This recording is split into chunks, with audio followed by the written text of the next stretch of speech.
kebaikan dan dalam ketaatan di sisinya. Semoga kita diperjumpakan dengan bulan yang agung, bulan Ramadan. Semoga rezeki kita diberkahi oleh Allah Subhanahu wa taala. Harta kita dibanyakan oleh Allah. Anak keturunan kita dijadikan solihun oleh Allah dan solihat oleh Allah. Semoga serangkaian ibadah dan amal soleh yang telah kita kerjakan dan yang akan kita kerjakan diterima oleh Allah dan disempurnakan olehnya. Semoga dosa kita mendapatkan ampunan dari Allah. Semoga kita semua direzekikan menutup usia di dunia ini dalam keadaan husnul khatimah. Dan semoga kita semua dimudahkan berkumpul di tempat terbaik di akhirat, di dalam surga Allah Subhanahu wa ta'ala.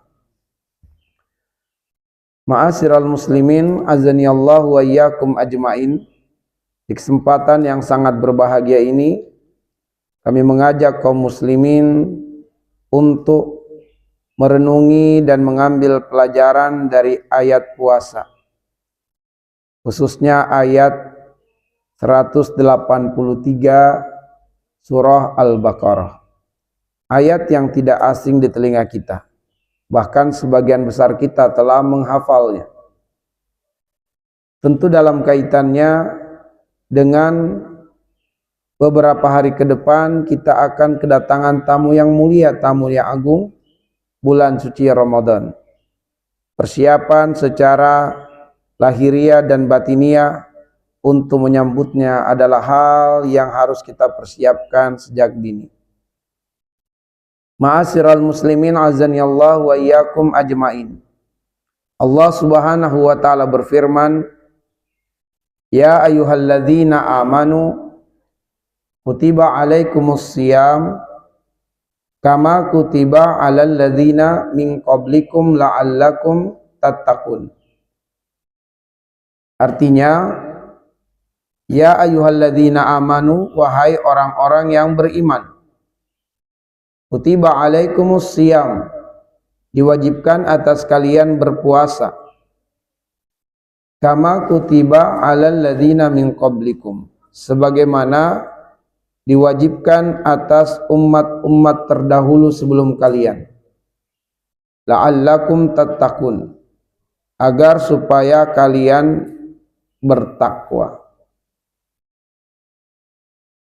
Pada bagian awal ayat kita dapati kalimat seruan, ya ayyuhalladzina amanu, seruan iman, wahai orang-orang yang beriman.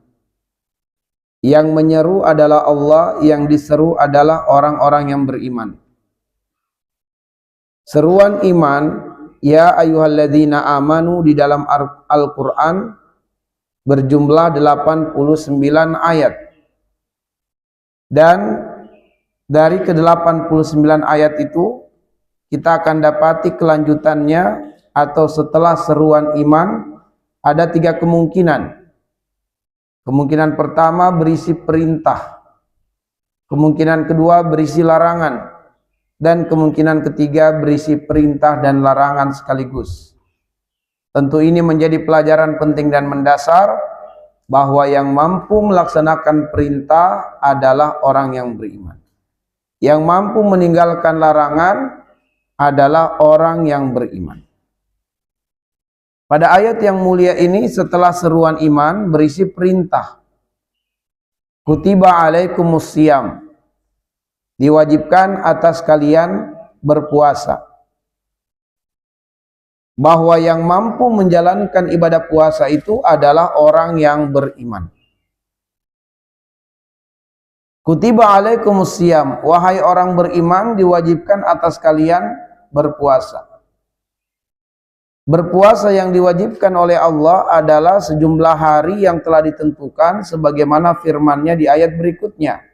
Ayyaman ma'dudat. Diwajibkan atas kalian berpuasa yaitu sejumlah hari yang telah ditetapkan oleh Allah Subhanahu wa taala. Sejumlah hari yang ditetapkan oleh Allah itu yang dimaksudkan dengannya adalah di ayat 185. syahru Ramadan, bulan Ramadan.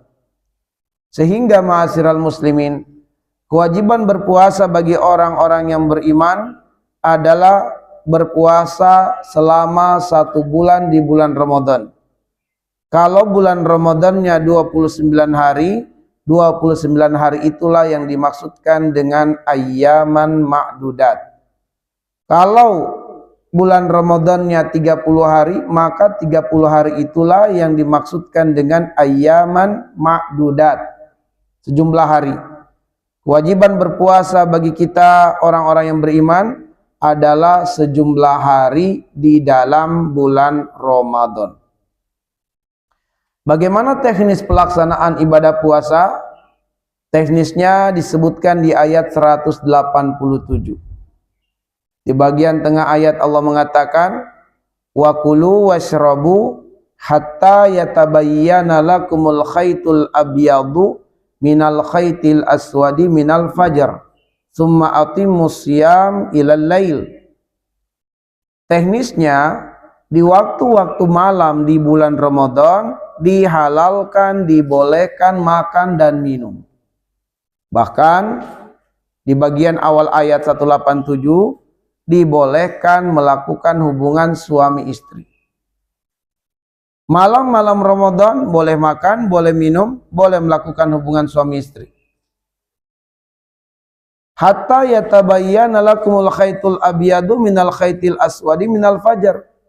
Apabila telah terbit fajar sodik, tampak benang putih dari benang hitam di langit, dan itu menunjukkan terbitnya fajar sodik, makan dan minum, hubungan suami istri tidak boleh lagi dilakukan. Terbitnya fajar sodik itu menandakan telah masuk waktu subuh.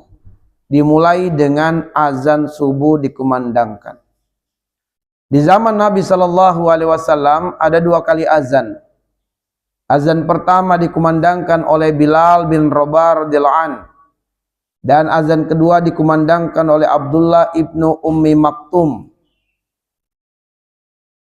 Nabi bersabda, inna bilalan yu'adzinu laylan fakulu washrabu hatta yu'adzina ibnu Ummi Maktum. Apabila kalian mendengarkan azannya Bilal, maka azannya Bilal itu masih menunjukkan waktu malam.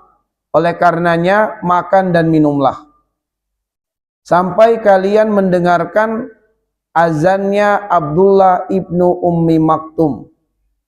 Karena Abdullah ibnu Ummi Maktum mengumandangkan azan kedua, dan itu adalah azan yang menunjukkan telah masuk waktu subuh.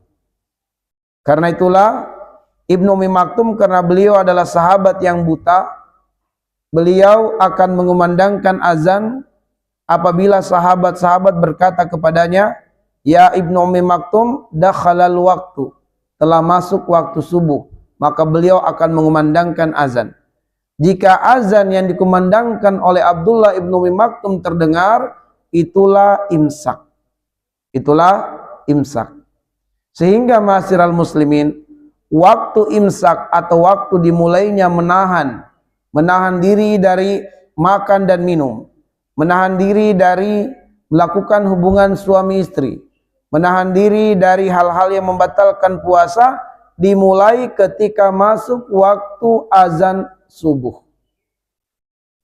Summa atimmus siyam ilal lail, sampai masuk waktu malam, dan waktu malam ditandai dengan azan maghrib.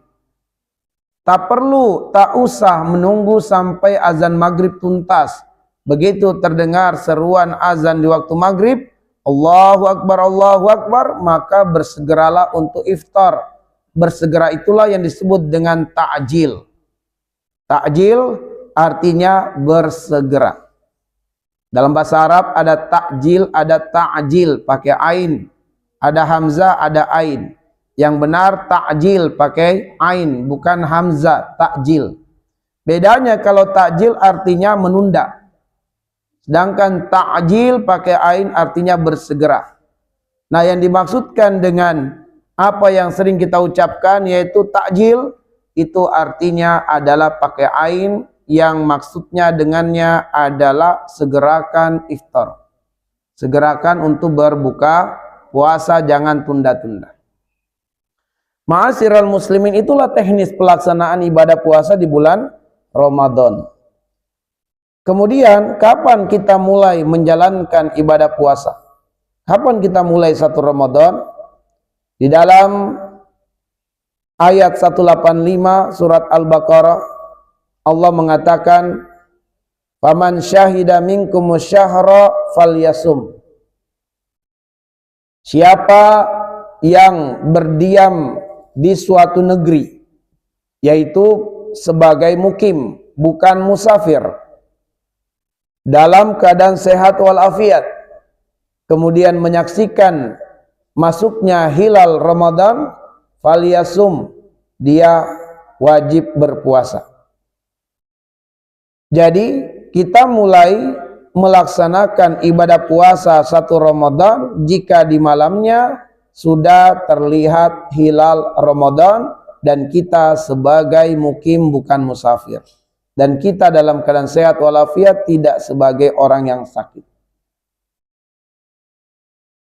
Berkaitan dengan penetapan awal Ramadan, yang menjadi persoalan di tengah-tengah kaum muslimin adalah penetapan satu Ramadan itu berdasarkan wujudul hilal ataukah berdasarkan imkaniyatul hilal. Apakah berdasarkan wujudul hilal atau imkaniyatul hilal? Kalau wujudul hilal berarti dengan ilmu hisab. Dengan ilmu hisab ditentukan bahwa bulan telah ada. Dasar penetapan ilmu hisab surat Yunus ayat yang kelima. Allah berfirman, "Huwallazi ja'ala asy-syamsa dhiya'an wal qamara nura wa qaddarahu manazila lita'lamu 'adadas sinina wal hisab. Ma khalaqallahu dzalika illa bil haqq yufassilul ayati liqaumi ya'lamun." Kata Allah, dialah Allah yang menjadikan matahari bersinar dan bulan bercahaya, dan dialah Allah yang menetapkan manzila-manzila sebagai tempat peredaran dan perjalanan matahari dan bulan itu. Lita'lamu adadas sinina wal hisab, supaya kalian mengetahui bilangan tahun dan perhitungan waktu. Di antara hikmah Allah menjadikan manzilah sebagai tempat peredaran untuk matahari dan bulan adalah supaya kita bisa mengetahui perhitungan waktu. Dan Allah menutup ayat yang kelima, yufassilul ayati liqaumi ya'lamun. Allah merincikan tanda-tanda kebesarannya bagi orang yang mengetahui. Ma'asyiral muslimin, maka keberadaan bulan bisa ditentukan dengan ilmu hisab. Ini adalah hal yang oleh sebagian kaum muslimin menetapkan satu Ramadan dengan wujudul hilal, dengan adanya bulan, dan itu bisa ditentukan dengan ilmu hisab. Sedangkan cara kedua adalah imkaniyatul hilal, melalui ru'yatul hilal. Apakah hilal mungkin terlihat atau tidak? Nah, mesti dilihat. Mesti dengan ru'yatul hilal secara langsung atau dengan alat. Dasarnya adalah sabda baginda Nabi sallallahu alaihi wasallam, "Sumu li ru'yatihi wa aftiru li ru'yatihi. Fa in gumma 'alaikum fa akmilul iddah." Berpuasalah kalian karena melihat hilal, dan berlebaranlah kalian karena melihat hilal. Fa in gumma 'alaikum, apabila pandangan kalian terhalang dari melihat hilal, fa akmilul iddah, sempurnakan bilangan bulan, yaitu sempurnakan Sya'ban menjadi 30 hari apabila tidak terlihat hilal di malam ke-30 Sya'ban. Nah, yang digarisbawahi oleh para ulama ahli bahasa adalah fa in gumma 'alaikum, apabila terhalang pandangan kalian dari melihat hilal. Kata-kata gumma itu tidak mengingkari, tidak menafikan adanya hilal. Akan tetapi mungkin saja hilal tidak terlihat dikarenakan sebab-sebab tertentu. Di antara sebabnya adalah awan mendung, atau sebab lainnya posisi hilal yang masih terlalu dekat dengan matahari ketika tenggelam, sehingga cahaya hilal tidak nampak dikarenakan sinar matahari.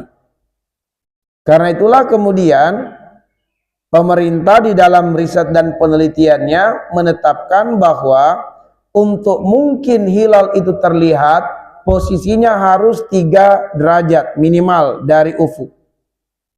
Harus 3 derajat dari ufuk posisinya. Atau sudut elongasinya adalah 6,4 derajat. Yaitu sudut yang terbentuk antara posisi bulan dan matahari. Itu harus 6,4 derajat. Apabila posisi hilal kurang dari 3 derajat dari ufuk, dipastikan hilal tidak akan kelihatan karena terkalahkan cahayanya oleh sinar matahari. Sehingga mungkin hilalnya sudah ada, tapi ada sebab-sebab tertentu yang membuat pandangan itu mustahil bisa mencapainya.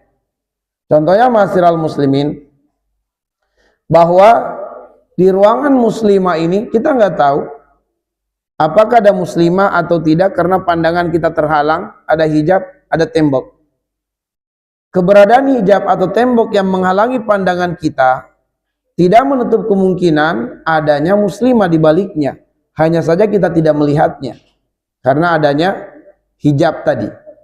Maka demikian pula kata para ulama ahli bahasa, fa in gumma alaikum, apabila pandangan kalian terhalang dari melihat hilal, mungkin saja hilalnya sudah ada, tapi pandangan bisa terhalang dari melihatnya. Maka jika kemudian tidak ada tim ru'yatul hilal yang menyaksikan adanya hilal di malam ke-30 Sya'ban, maka bisa saja pemerintah akan melakukan istikmal, penyempurnaan bilangan Sya'ban menjadi 30 hari. Ma'asyiral muslimin, nanti pada hari Jumat tanggal 28 Februari itu berarti tanggal 29 Sya'ban.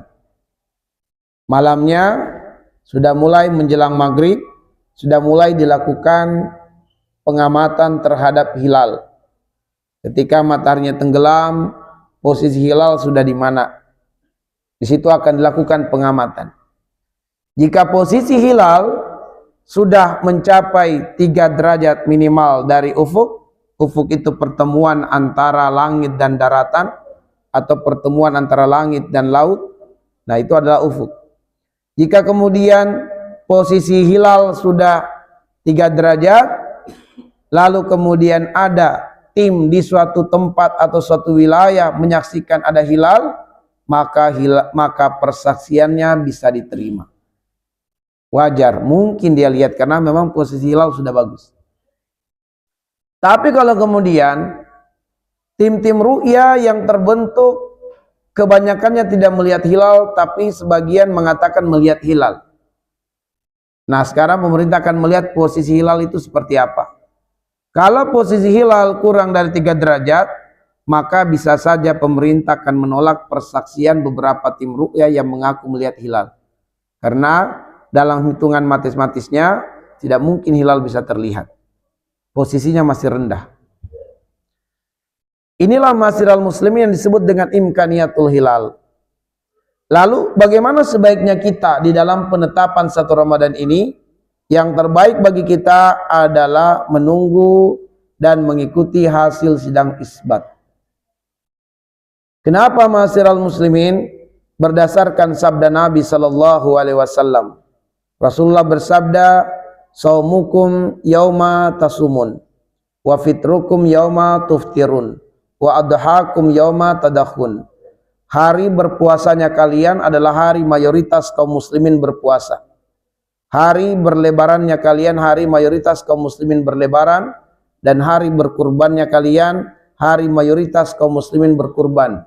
Diriwayatkan oleh Imam At-Tirmizi dari Aisyah radhiyallahu anha, dan hadis ini dapat dijadikan rujukan sebagaimana komentar para ulama tentangnya sebagai hadis yang hasan. Nah, ma'asyiral muslimin azanillahu wa iyyakum ajmain, bahwa keputusan pemerintah dalam sidang isbat penetapan 1 Ramadan itulah yang diikuti oleh mayoritas kaum muslimin di Indonesia. Karena itulah tim Lajnah Ad-Daimah, tim riset dan fatwa Saudi Arabia, dalam fatwanya mengatakan kewajiban penduduk suatu negeri adalah menetapkan 1 Ramadan mengikuti keputusan hukumah atau pemerintah, karena keputusan pemerintahlah yang akan diikuti oleh mayoritas kaum muslimin di negeri tersebut. Baik, ma'asyiral muslimin, juga menjadi catatan penting untuk kita adalah bahwa sunnah dilakukan atau dibentuk tim Ru'yatul Hilal, lalu melakukan pengamatan di malam ke-30 Sya'ban. Ibnu Umar mengatakan taro'an nas wal hilal, manusia keluar untuk melakukan pengamatan terhadap hilal di malam ke-30 Sya'ban.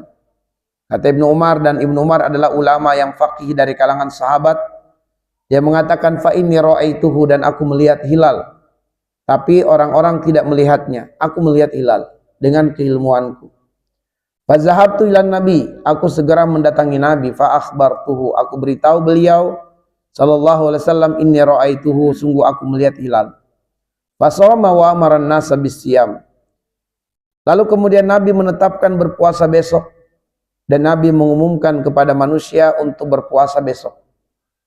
Dari sini kita dapatkan pelajaran bahwa para tim ru'ya yang terbentuk itu, ketika di dalam pengamatan dan persaksiannya mereka melihat hilal, tidak boleh mereka tergesa-gesa membuat pengumuman kepada umat, karena bisa saja persaksiannya itu ditolak oleh pemerintah atau belum diterima, sehingga tugasnya adalah menyampaikan, melaporkan hasil persaksiannya terhadap hilal, lalu menunggu hasil sidang isbat. Yang menjadi khilaf di kalangan ulama adalah apabila tim ru'ya dengan keilmuannya melihat hilal tetapi persaksiannya ditolak oleh hukumah, oleh pemerintah, apa yang harus dia lakukan? Kata Imam Asy-Syafi'i, kewajibannya adalah berpuasa besok berdasarkan hilal yang diamati dan dilihatnya, tapi dia tidak boleh mengumumkan kepada umat tentang apa yang dilihatnya. Ini perkataan Imam Syafi'i. Kenapa? Karena maslahat persatuan kaum muslimin lebih utama.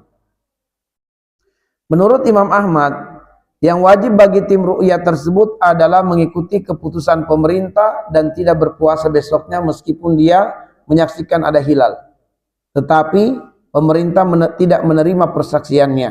Sehingga kata Imam Ahmad, dia wajib mengikuti pemerintah demi persatuan kaum muslimin. Allah mengatakan wa'tasimu bihablillahi jami'a wala tafarraqu. Jangan sampai kita berpecah belah. Nah, cuman hari ini atau saat ini kita dapati di tengah-tengah kaum muslimin, mereka setelah menyaksikan hilal, dan mungkin di antara mereka ada yang menyaksikan hilal, maka mereka langsung membuat pengumuman resmi. Padahal mereka tidak punya otoritas untuk itu. Mereka buat pengumuman resmi, lalu kemudian jika persaksiannya tidak diterima oleh pemerintah, maka mereka akan mencela pemerintah, dan seterusnya. Ini adalah keliru, ini salah, dan ini tidak benar, jauh dari petunjuk para salaf dalam penetapan 1 Ramadan. Karena itulah ma'asyiral muslimin, yang harus kita perhatikan adalah persatuan kaum muslimin itu lebih utama. Karena itulah kenapa Al-Lajnah Ad-Daimah menjelaskan kewajiban penduduk suatu negeri dalam penetapan 1 Ramadan ikuti hukumah, karena keputusan pemerintahlah yang diikuti oleh mayoritas kaum muslimin. Baik, ma'asyiral muslimin azanillahu wa iyyakum, kutiba alaikumus shiyam, diwajibkan atas orang-orang yang beriman itu untuk berpuasa. Wajib bagi siapapun yang beriman, namun ada pengecualian bagi yang uzur. Allah sebutkan di ayat 184, faman kana minkum maridan aw ala safarin fa iddatum min ayamin ukhar wa 'alal ladzina yutiqunahu fidyatun ta'amu miskin. Meskipun wajib bagi orang-orang yang beriman, namun Allah memberikan rukhsah bagi yang memiliki uzur. Dan uzur itu ada dua.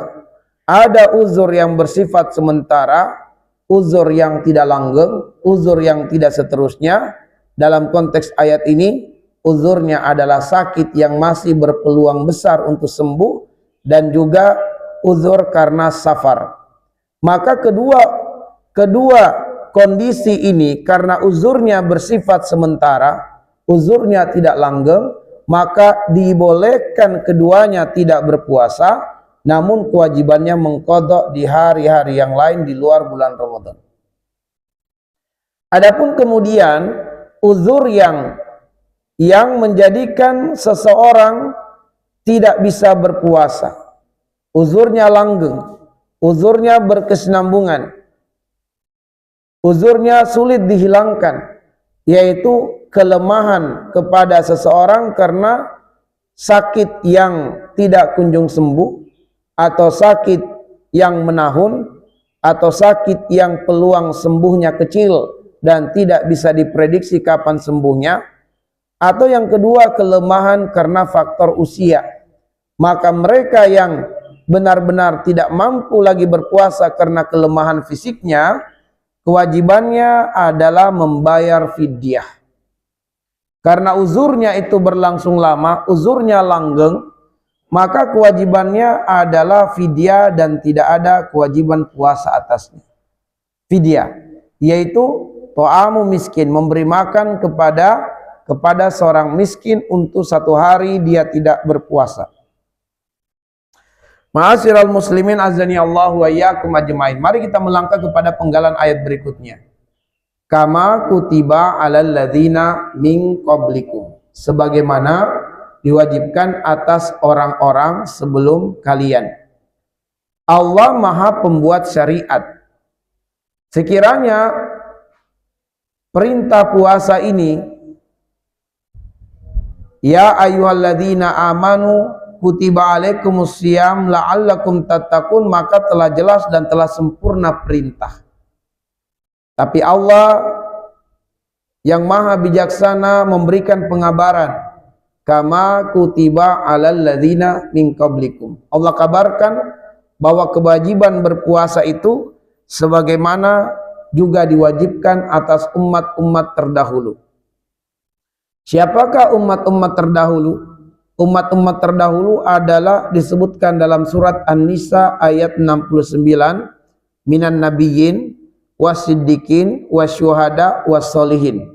4 kelompok manusia, para nabi dan para rasul terdahulu, para umat yang membenarkan dakwah para nabi sehingga mereka beriman dengan keimanan yang benar, para umat yang berjihad bersama dengan para nabi, dan para umat yang solihun.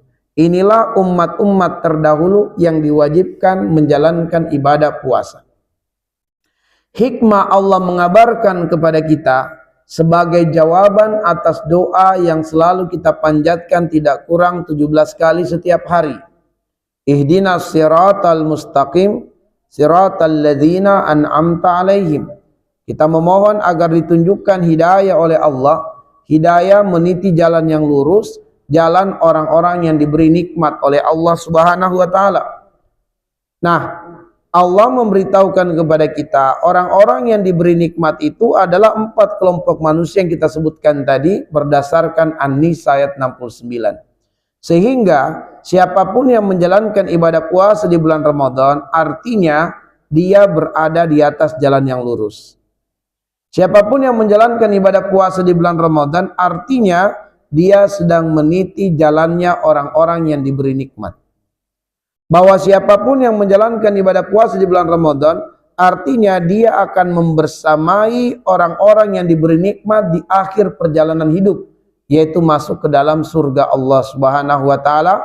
Bahkan untuk orang-orang yang berpuasa disiapkan satu pintu khusus untuk masuk surga yang disebut sebagai Babur Royyan. Kemudian ma'asyiral muslimin, Imam Ibnu Katsir menafsirkan kama kutiba 'alal ladzina min qablikum, sebagaimana diwajibkan atas umat-umat terdahulu sebelum kalian, adalah umat terdahulu kewajibannya berpuasa 36 hari dalam satu tahun. Yaitu mereka diwajibkan berpuasa 3 hari setiap bulan. Di mana amalia puasa 3 hari setiap bulan sampai hari ini masih dilakukan oleh umat Rasulullah sallallahu alaihi wasallam yang dikenal dengan Ayyamul Bid, hari putih. Dulu puasa hari putih atau puasa terang bulan dari tanggal 13, 14, 15 setiap bulan Hijriah itu adalah kewajiban bagi umat terdahulu berpuasa. Lalu syariatnya masih berlangsung hingga kini, tapi hukum syariatnya sebagai wajib binasa dihapus menjadi sunnah bagi umat Rasulullah sallallahu alaihi wasallam. Dengan kata lain, umat terdahulu itu berpuasanya 36 hari setiap bulan. 36 hari setiap bulan itu setara dengan 360 hari. Yang artinya umat terdahulu meskipun puasanya 36 hari, 36 hari itu setara dengan puasa 1 tahun. Kenapa? Karena satu harinya dilipat gandakan Allah menjadi 10 hari. Satu harinya setara dengan 10 hari. Kata Allah di dalam surat Al-An'am ayat 160, "Man jaa bil hasanah falahu asyru amsalihha." Siapa yang melakukan satu kebaikan itu dibalas Allah dengan 10 kebaikan. Jadi kalau satu hari berpuasa, Allah ganti, Allah balas dengan 10 hari berpuasa. Keutamaannya. Sehingga umat terdahulu berpuasa 36 hari setara dengan puasa 1 tahun. Nabi menginginkan agar kita bisa mengungguli umat terdahulu. Dengan cara apa? Kata Nabi, "Man shoma ramadhana summa atba'ahu sittan min syawal kana kasyamid dahr." Siapa yang berpuasa Ramadan 1 bulan, berarti dia setara dengan berpuasa 10 bulan.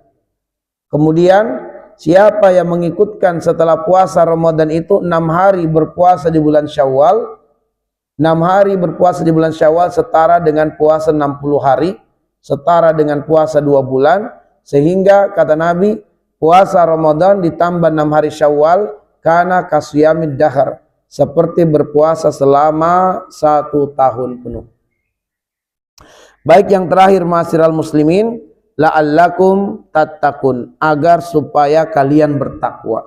Pada kalimat la'allakum itulah diartikan bulan Ramadan sebagai bulan tarbiyah, bulan pendidikan, bulan pelatihan, dan bulan pembiasaan. Kenapa?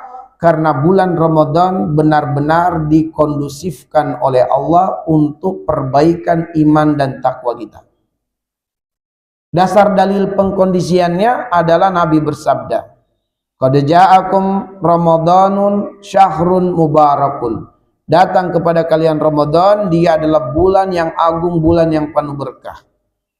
Maka ini pengkondisian yang pertama. Bulan Ramadan bulan yang penuh dengan berkah.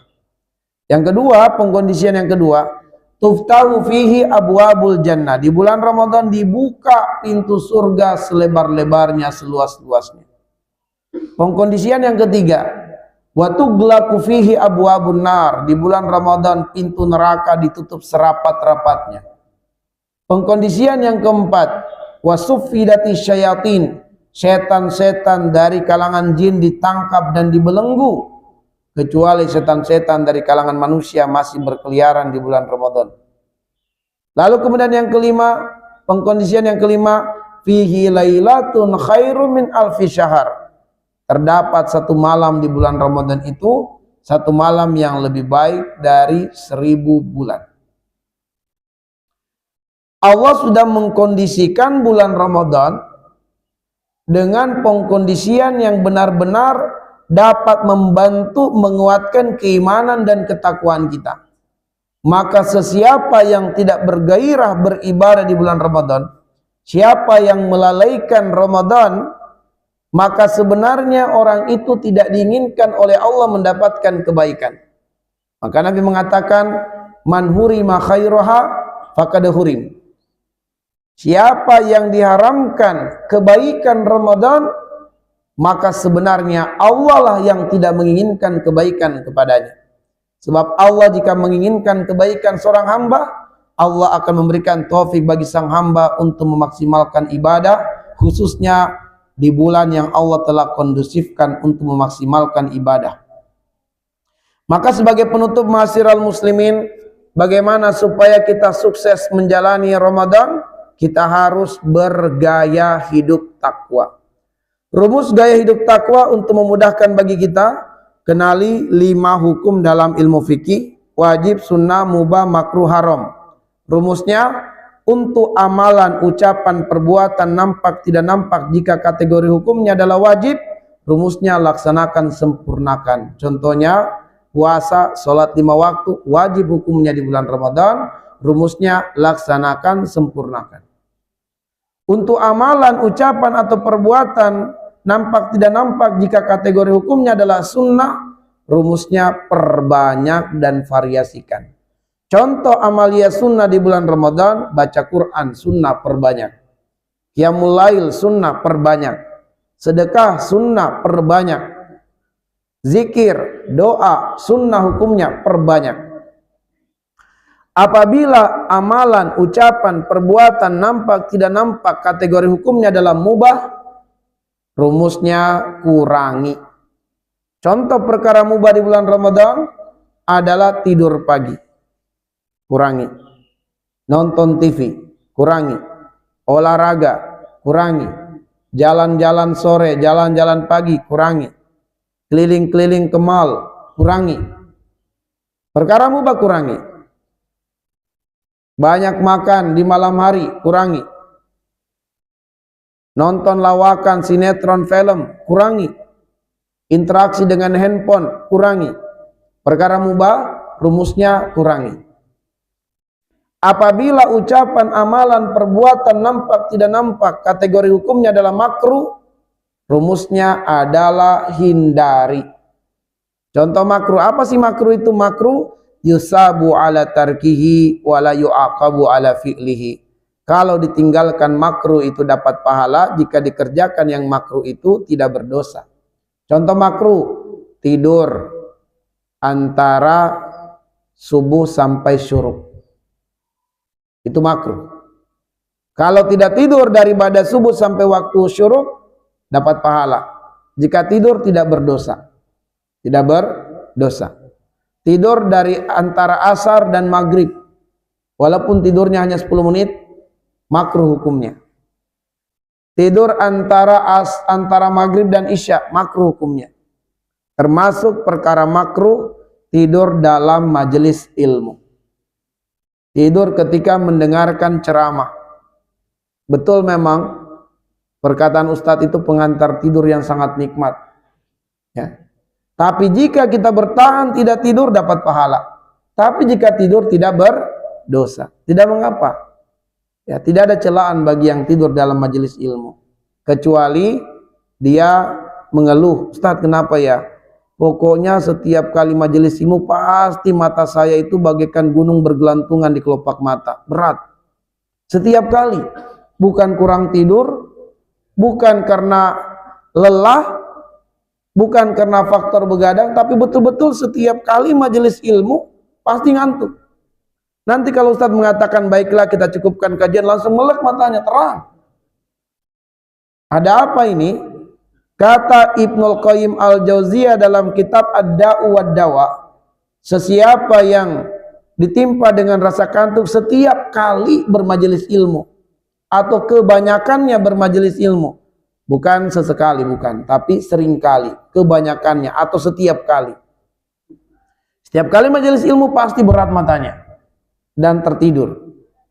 Maka kata beliau, sesiapa yang setiap kali bermajelis ilmu terasa matanya berat dan dia pun tertidur dalam majelis ilmu, dan itu berulang, maka hendaknya dia muhasabah, kata Ibnul Qayyim, sebab beliau menjelaskan bahwa ada dosa yang dia perbuat dan dia belum bertobat darinya. Karena dampak dari perbuatan dosa itu adalah man'ul ilmi, menghalangi ilmu. Menghalangi ilmu. Itu terdapat dalam kitab beliau Ad-Da'u wad-Dawa, penyakit dan obatnya. Jadi penyakit menghilangkan rasa kantuk setiap kali bermajelis ilmu, adalah muhasabah, coba renungi apa dosa yang masih diperbuat. Nah, kemudian apabila ucapan, amalan, perbuatan tidak nampak kategori hukumnya haram, rumusnya tinggalkan. Ya, tinggalkan. Contohnya dusta, contohnya ghibah, contohnya fitnah, contohnya lagi adalah menonton film-film porno, contohnya lagi adalah zina. Ya. Maka semua perbuatan yang kategori hukumnya haram, tinggalkan di bulan Ramadan. Kata Nabi, man lam yada qawla zur wal amala bihi falaysa lillahi haja fi ayyada'a ta'amahu wa syarabahu. Siapa yang tidak meninggalkan perkara haram di bulan Ramadan, Allah tidak butuh dengan puasa yang dikerjakannya. Gak ada pahalanya. Mungkin puasanya menggugurkan kewajibannya, tapi gak ada pahalanya sama sekali. Dia tidak mendapatkan apa-apa dari puasanya kecuali lelah dan letih. Baik ma'asyiral muslimin, azani Allah wa iyyakum, demikianlah yang bisa kami sajikan dan sampaikan dari ayat puasa surat Al-Baqarah 183. Mudah-mudahan kita diberi taufik oleh Allah memaksimalkan hari-hari Ramadan dengan serangkaian ibadah dan amal soleh. Naktafi bihadzal qadar, nasallallahu ayyaj'alana minal ladzina yastami'unal qawla wa yattabi'una ahsana. Baik, sebelum kita tutup dengan doa kafaratul majelis, ada pertanyaan atau ada sharing? Silakan. Ya, tafadhol. Assalamualaikum warahmatullahi wabarakatuh.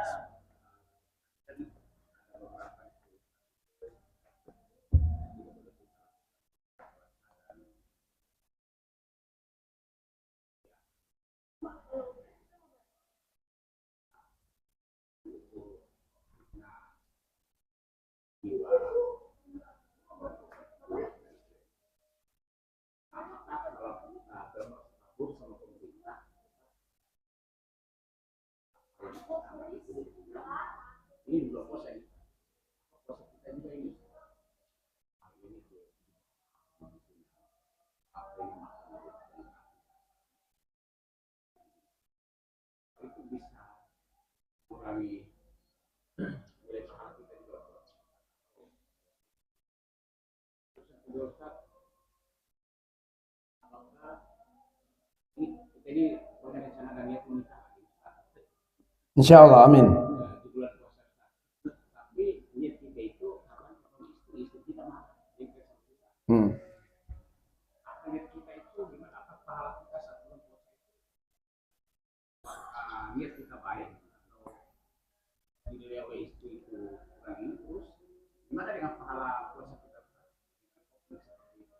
Ya.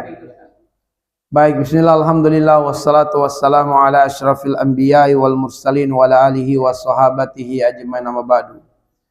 Yang pertama adalah berburuk sangka kepada pemerintah dalam kebijakan-kebijakannya. Nah, ini termasuk dalam perkara yang haram. Ibnu Qudamah dalam kitab Mukhtarul Minhajul Qasidin, yaitu ringkasan dari kitab Minhajul Qasidin, Ibnu Qudamah rahimahullah mengatakan bahwa diantara penyakit hati yang merusak manusia dan merusak amal solehnya adalah su'udzon bil muslimin, berburuk sangka kepada orang-orang yang beriman, berburuk sangka kepada muslim. Secara khusus Allah mengatakan, ya ayyuhalladzina amanu ijtanibu katsiran minadh-dhonn inna ba'da dzonni ismun. Wahai orang yang beriman, tinggalkanlah kebanyakan prasangka, sebab prasangka itu dosa, haram hukumnya. Karena itu rumusnya tadi, perkara yang haram tinggalkan. Kewajiban kita kepada pemerintah, kata Imam Ahmad, adalah at-ta'atu fil makhluk fil ma'ruf.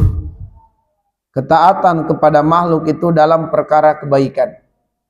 Maka jika pemerintah dalam kebijakannya bukan perkara dosa dan maksiat, wajib ditaati.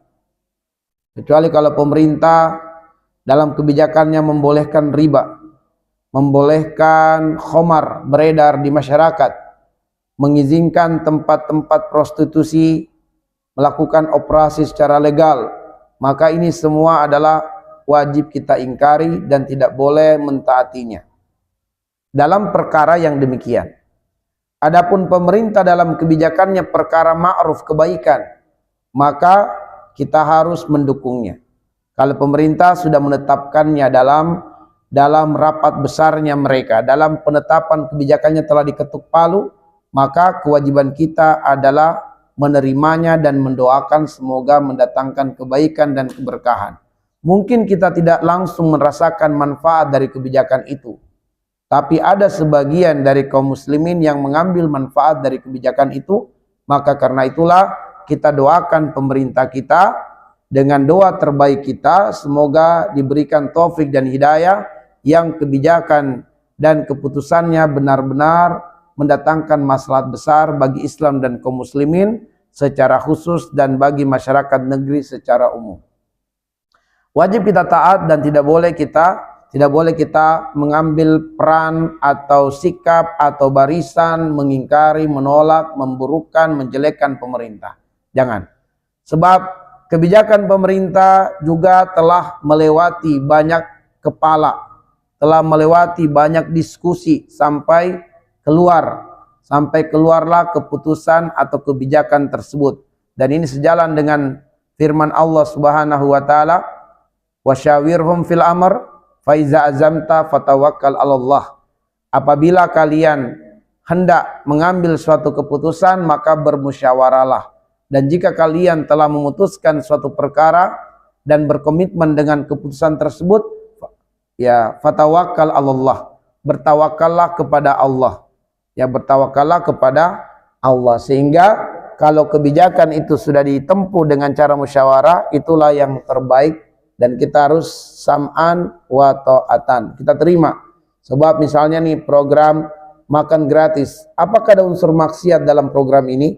Nggak ada. Memberi makan itu bagus, indah, benar secara syariat, tidak terlarang, maka kita dukung. Kita doakan semoga berkah. Baik, jadi itu termasuk yang bisa merusak ibadah puasa kita, mencela pemerintah. Kalau para ulama mengatakan sebesar-besar jihad adalah menyuarakan kebenaran di tengah penguasa yang zalim. Ya, karena pemerintah itu apabila kemudian tidak ridho dengan perbuatan rakyatnya, bisa saja kebijakannya mendatangkan kerugian bagi rakyat. Karena itulah kenapa kita tidak boleh melakukan pemberontakan terhadap pemerintah, sebab dikhawatirkan pemerintah dengan segenap kekuatannya yang begitu besar menyebabkan terjadi kemudaratan bagi umat. Ya, kalau pemerintahnya salah, kita doakan, kita ingatkan, kita tegur dengan cara-cara yang dibenarkan secara syariat. Sebab jika dilakukan perlawanan, khawatir kebijakannya menyebabkan kerugian besar bagi umat Islam. Ya, akhirnya muncul kebijakannya, nggak boleh lagi kumpul-kumpul pengajian di masjid, karena perkumpulan di masjid ini membicarakan aib-aib pemerintah misalnya. Bisa jadi dilarang di masjid-masjid dibuat pengajian. Nah, ini kerugiannya siapa? Kita semua kaum muslimin. Karena itulah kemudian kita bersabar atas kekurangan pemerintah dan kita syukuri atas kebijakannya yang tidak bertentangan dengan syariat Allah Subhanahu wa taala. Yang pertama. Yang kedua, menikah. Wah, ini tepat banget nih, menikahnya di bulan Ramadan. Apa nggak bisa bulan yang lain misalnya? Tapi ingat, menikah hukum asalnya mubah. Tadi rumusnya adalah kurangi. Karena menikah hukum asalnya adalah mubah. Dan hukum asal ini bisa menjadi wajib, bisa menjadi sunnah, bisa menjadi mubah itu sendiri, dan bisa menjadi makruh, bahkan bisa menjadi haram. Jadi nikah ini hukum asalnya boleh, tapi bisa menjadi wajib, bisa menjadi sunnah, bisa menjadi makruh, bisa menjadi haram. Tergantung tujuan menikahnya untuk apa. Kalau kemudian dia menikah karena kalau tidak segera dia menikah, padahal dia sudah punya istri, tapi memang dia termasuk laki-laki yang langka, yang diberikan kemampuan seksual oleh Allah itu bisa berkali-kali lipat dibandingkan laki-laki biasa. Dan istrinya tidak kuat untuk melayani suaminya dalam dalam pemenuhan hasrat seksual suaminya. Dan jika kemudian keinginan suami untuk melakukan atau menyalurkan syahwat seksual tidak dapat diikuti oleh sang istri, maka di sini berpeluang terjadi zina, berpeluang terjadi selingkuh di luar sana, maka wajib bagi dia untuk segera menikah. Wajib hukumnya. Dosa kalau tidak. Kenapa? Karena kalau tidak segera menikah dan istri tidak bisa melayani kebutuhan seksual suami yang begitu dahsyat, begitu luar biasa, maka dikhawatirkan terjadi perzinahan. Dikhawatirkan terjadi pelampiasan seksual yang keliru, yang salah. Kucing-kucing betina bisa jadi korban. Dan itu banyak di berita, bisa dibuka. Banyak kucing-kucing betina menjadi korban pelampiasan seksual para lelaki. Ya. Nah, karena itulah kemudian wajib hukumnya dia menikah. Walaupun istrinya melarang, nggak ada haknya istri melarang suami. Ya.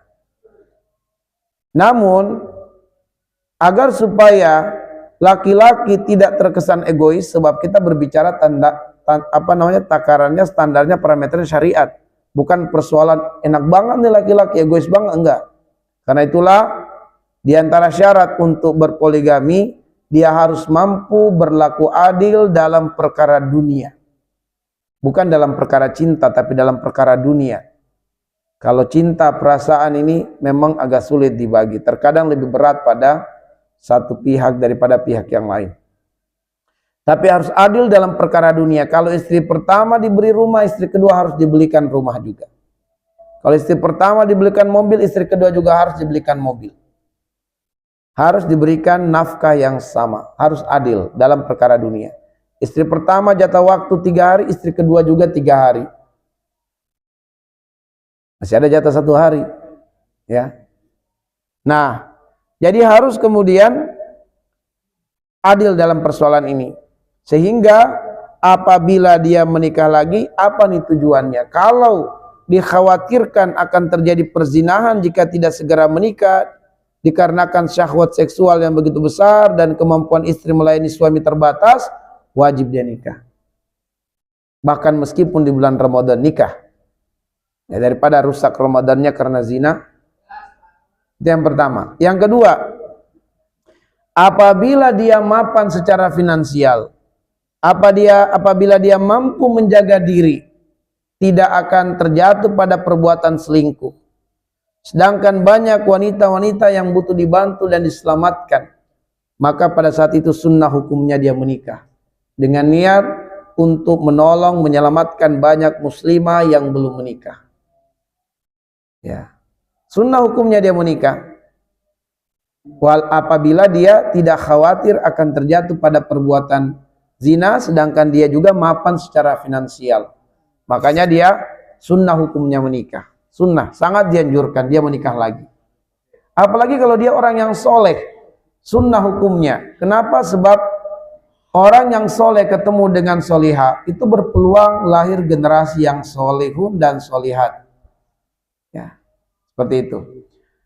Apabila kemudian seseorang ini pengen menikah hanya karena kebutuhan seksual semata, ya pengen menikah karena ya pengen menikah aja, maka ini perkaranya mubah, boleh. Kapan terjatuh pada perkara makruh? Jika kemudian perbuatan menikahnya ini dia itu punya menutupi kekurangannya. Misalnya dia ini dia punya penyakit, ya penyakit, dan dia tidak jujur kepada calon pasangannya. Dan itu akan memberikan pengaruh kepada istrinya ke depan. Maka ini hukumnya makruh dia menikah. Dia harus jelaskan kepada istrinya dia punya kekurangan, supaya istrinya bisa ridho. Jika kemudian istrinya setelah menikah baru ketahuan bahwa suaminya punya kekurangan, punya aib yang selama ini ditutup-tutupi, ada penyesalan, ada ketidakbahagiaan istri, maka hukumnya makruh. Ya. Tidak berdosa tapi makruh.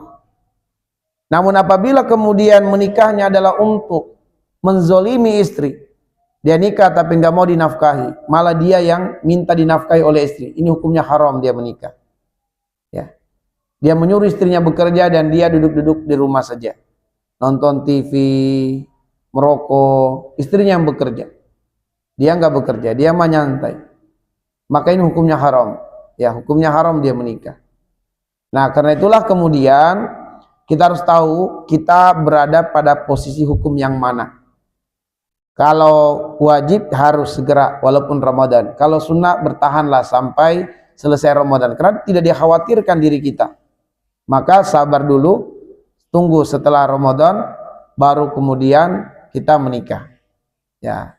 Kalau kemudian kita juga tidak ada khawatir pada diri kita, cuma karena kita pengen menikah aja, maka ya mubah tadi kurangi, tahan dulu, tunggulah sampai Syawal atau bulan berikutnya.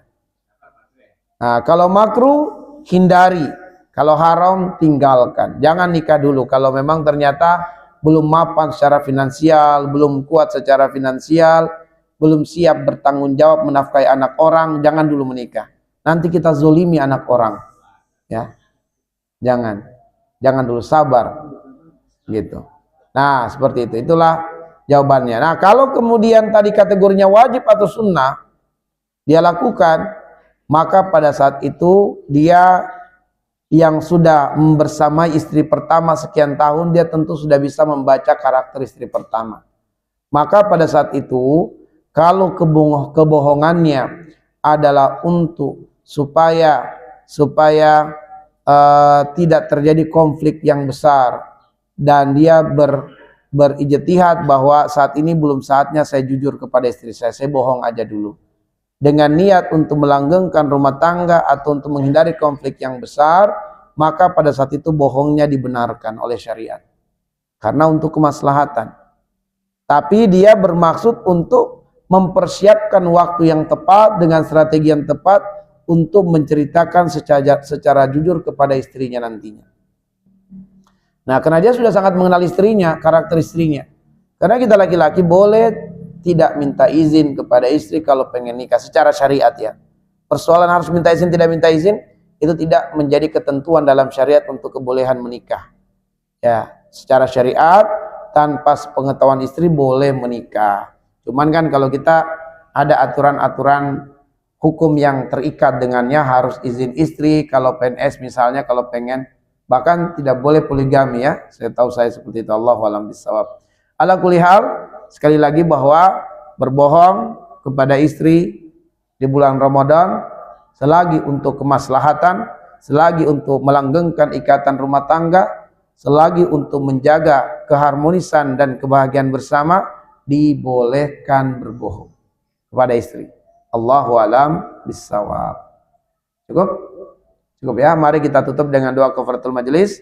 Subhanakallahumma bihamdik, asyhadu an la ilaha illa anta, astaghfiruka wa atubu ilaik.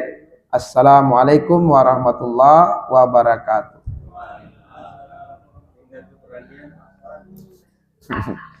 Kemauan sudah ada ya, tinggal keberanian.